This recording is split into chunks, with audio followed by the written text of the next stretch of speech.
आइए हमारे साथ इस खास सीरीज में कार्यक्रम में शामिल हो रहे हैं आनंद राठी वेल्थ के जॉइंट सीईओ फिरोज अजीज साहब। Firoz sir, good morning. बहुत बहुत स्वागत है आपका, धन्यवाद हमें समय देने के लिए। सबसे पहले तो बताएं सर, बाजार का मूड माहौल मंथली एक्सपायरी के हफ्ते में हम पहुंच चुके हैं, किस तरह की पोजीशंस दिख रही है? जो शुक्रवार को तेजी की शुरुआत हुई, आज थोड़ी आगे बढ़ती दिखी है, क्या लगता है एक्सपायरी के पहले 25,116 का जो हमने रिसेंट हाई बनाया था उसको पार करके कुछ शॉर्ट कवरिंग खरीदारी और हो सकती है? संभावनाएं क्या है sir? Good morning Anil sir. हमेशा ये सौभाग्य रहता है कि आपके साथ शो में जुड़ूं मैं। Thank you. मेरे लिए पॉइंट वन, ये जैसे आपने कहा सर, ये वीकली ये जो एक्सपायरी है वो मंथ एंड की वीकली एक्सपायरी है, तो जुलाई की सीरीज में जो बिल्डअप हो रही है उससे काफी इंडिकेशन आता है। जुलाई एक 5 वीक सीरीज है। एक चीज बहुत यूनिक है इस सीरीज में, जो जो प्रीमियम आ रहा है, जो जुलाई से अगस्त, जून से जुलाई का जो प्रीमियम आ रहा है, वो कुछ ना कुछ कहने की कोशिश जरूर कह रहा है। ये पहली बार लास्ट 1.5 साल में ऐसा हुआ है कि जून से जुलाई की जो प्रीमियम्स हैं वो 85 रुपीज पे चल रही है एज वी स्पीक। वो भी ये जून की जो सीरीज है वो खत्म होके तो मई की सीरीज से जून में जो जा रहे हैं उसमें ऑलमोस्ट 85 रुपीज पे प्रीमियम चल रहा है। मतलब वीकली 21-22 रुपए का प्रीमियम चल रहा है।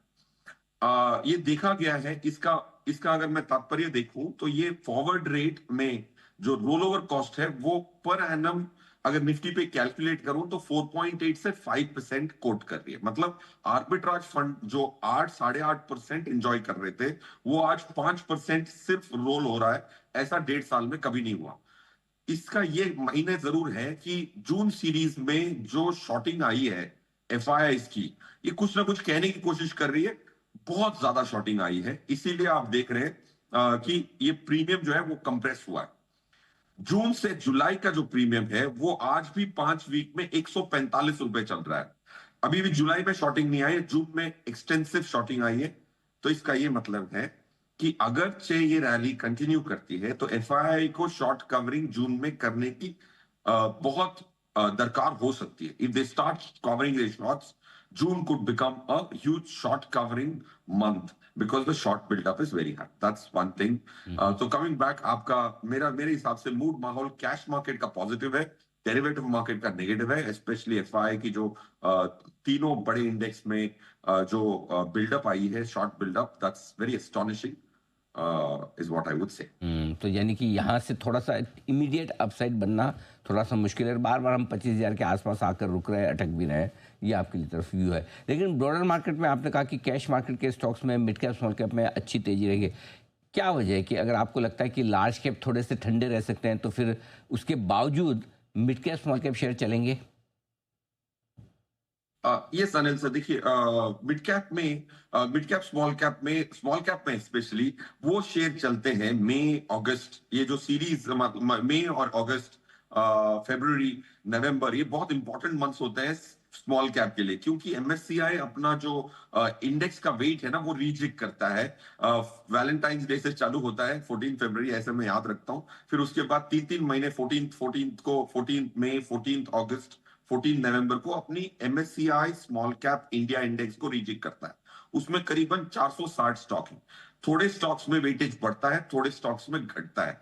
तो बहुत flight of capital FII index fund FII की फ्लाइट ऑफ कैपिटल बहुत होती है। स्पेशली 31 मई को देखेंगे आप, लास्ट हाफ एन आवर में बहुत शेयर हाथ बदलेंगे। That is because of MSCI index. So coming back to your point, मेरे हिसाब से ब्रॉडर मार्केट में थोड़े स्टॉक्स में गिरावट आएगी मई के एंड में, थोड़े स्टॉक्स में बढ़त आती है depending on the weightage which has changed। अब हम एमएससीआई की सर्विस को सब्सक्राइब करके उसको देखते हैं, तो करीबन करीबन 100 से 125 स्टॉक्स जो है एनएससी स्मॉल कैप 250 के, उसमें वेट बढ़ा है।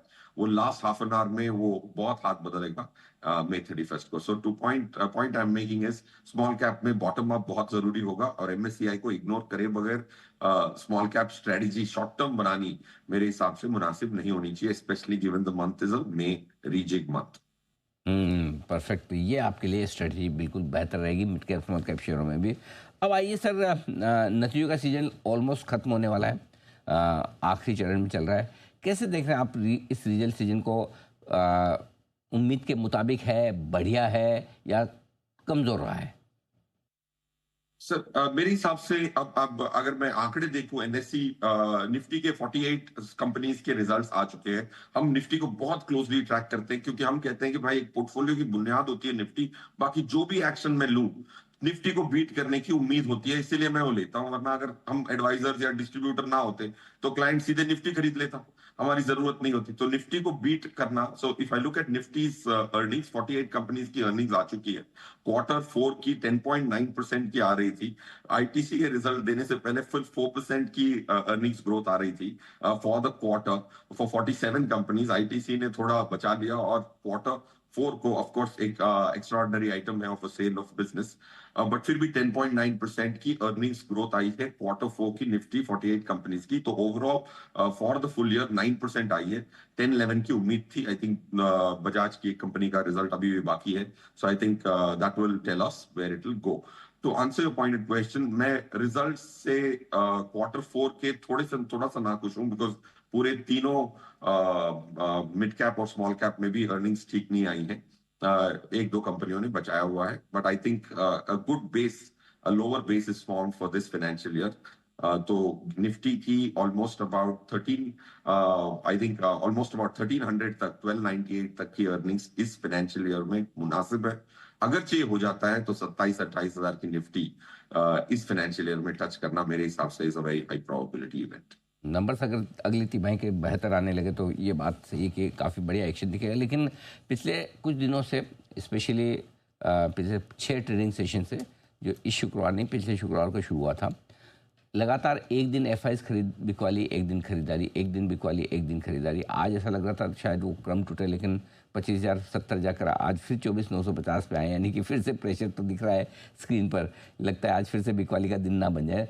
कैसे देख रहे हैं एफआईज, क्या करना चाहते हैं, क्या कहना चाहते हैं? अनिल सर, एफआईएस दो मतलब ये जो इंडेक्स फंड एफआईएस है ना सर, वो तो बिल्ड कर रहे हैं, बहुत अच्छी तरह से बिल्ड कर रहे हैं। तो 3 किस्म के एफआई है। एक तो एफआई है जो इंडेक्स फंड दूसरों के मैनेज करता है, जो एक प्लेटफॉर्म म्यूचुअल फंड जैसा है। दूसरा है जो आप इंडेक्स इन्वेस्ट करता है बट खुद के अपने पैसे इन्वेस्ट करता है, जैसे जो यूएस में यूनिवर्सिटीज हैं, उनके बहुत पैसे निकले हैं। ट्रंप साहब ने बहुत यूनिवर्सिटीज की जो फंडिंग है वो रोक रखी है। तो मैंने थोड़ी एनालिसिस की तो बहुत सारे जैसे हार्वर्ड जैसे इंस्टीट्यूट्स हैं, उनके बहुत सारे पेंशन फंड्स इंडिया में इन्वेस्ट होते हैं। वो उसमें से बहुत बिकवाली हुई है। That's the second kind of FIIs, prop money but index fund, every investor's money but index fund। ये दो बहुत स्टेबल हैं जनरली। और तीसरा जो ये तीसरा एफआई है जो हाई फ्रीक्वेंसी ट्रेडिंग डेरिवेटिव में करता है और हेज फंड का बर्ताव लेता है कैश मार्केट में, उनकी बहुत पैसे की फ्लूइडिटी है और एक्सपायरी में वो बहुत इंडेक्स को मूव कर रहे हैं। सेबी का भी यही कंसर्न रहा है।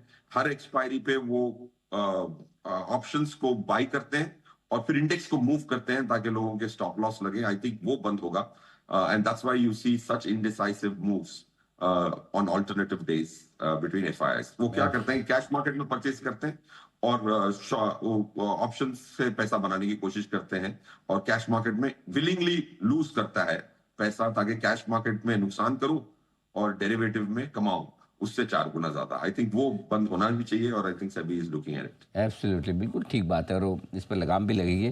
बहुत बहुत धन्यवाद फिरोज सर, आपने समय दिया और विस्तार से आपने पूरे एफआईएस के एक्शन, शॉर्ट टर्म से लेकर लॉन्ग टर्म बाजार के मूड माहौल के और डायरेक्शन के बारे में हमारे दर्शकों को डायरेक्शन दिया। Thank you so much sir, बहुत बहुत शुक्रिया। जल्द आपसे फिर मुलाकात होगी। आइए इस बीच बाजार थोड़े